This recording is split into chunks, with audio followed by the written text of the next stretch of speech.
we bring in Mark Levin, host of Life, Liberty, and Levin. Mark, good to have you with us. Obviously, we are watching history unfold on so many levels in the Middle East right now. Your reaction to where this stands as we wait for Steve Witkoff and Jared Kushner to begin expected meetings with Benjamin Netanyahu in Jerusalem?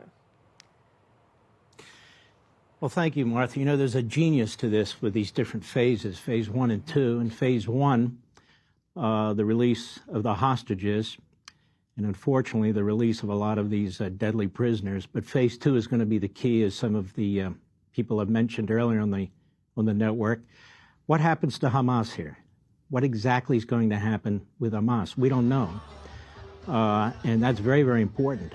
So I think phase 2 is where some of the dirty work has to be figured out. I'm guessing they're meeting with the Prime Minister, not just to have a donut, but to try and figure that out with him and so forth. But the genius of this was the way they carved it out. The hostages come out first. That's very, very important, obviously, to us, to the Israeli people, and so forth. Now the question is, how do you secure Israel? How do you prevent Hamas from doing what it did again? How do you ensure that there's demilitarization of Gaza? So it is an extensive process. Again, I think it was brilliantly determined on these phases and so forth. And I would say this didn't just happen. This didn't just happen. The President of the United States had to bring together these Arab countries, and people don't understand. All these Arab countries don't think the same. They don't agree the same. These are tribal. Some of them hate each other's guts. Some of them have been to war with each other. Some of them tried to overthrow each other. So that was a marvelous accomplishment.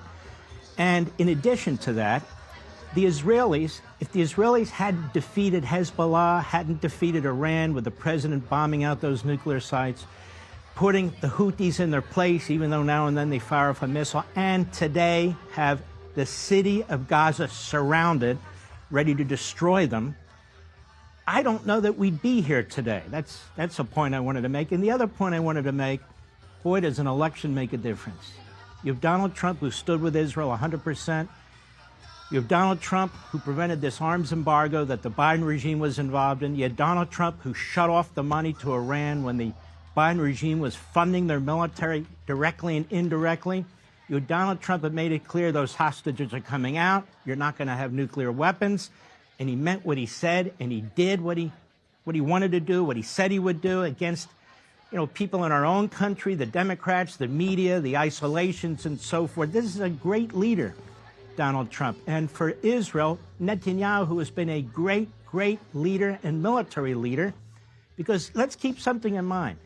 Hamas was supposed to be one of the attacks against Israel. They were going to be attacked in the north, the south, and the east. Hezbollah, Hamas, and Iran.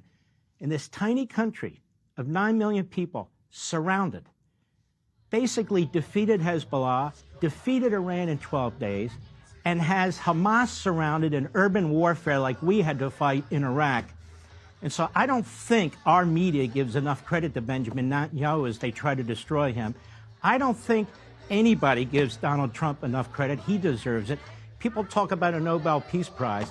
Do you know, I think it was 2019, do you know, Martha, that this time in 2019, Barack Obama got a Nobel Peace Prize? Do you know what he got it for? I don't know what he got it for, because he found the men's room in the Oval Office. I don't know what he got the Nobel Peace Prize for. He hadn't had time to do too much.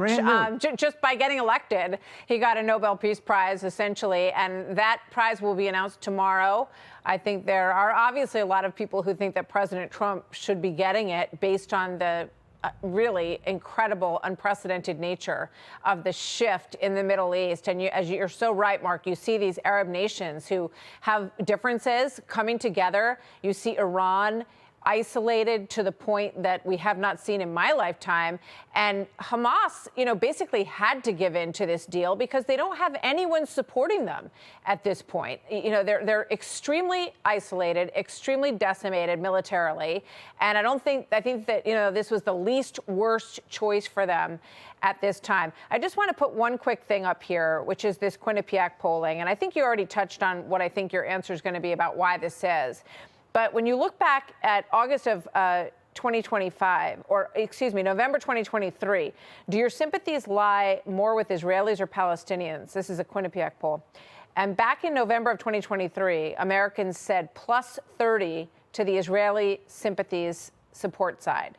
August of 2025, it moved dramatically. Palestinians plus 1.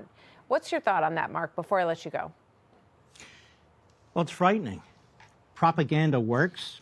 We have money coming into our country, into our schools and universities, brainwashing our children. Keep in mind the hate for our country and our founding is growing at the college level and the university level and throughout the country as well. This is what happens when the truth doesn't get out. And still the truth isn't getting out about what's taken place here, that what Israel's had to do and the way that they've done it. So far, the enemy, the terrorists, have won the propaganda war. It's not a PR issue with Israel. Israel doesn't control the American media. It doesn't control the Democrat Party. It doesn't control the Neanderthal isolationists in my party. It's a tiny country that doesn't have anything like the money that these other countries have. They pour into our country to influence what's taking place. And so that's my take on that. It's horrific.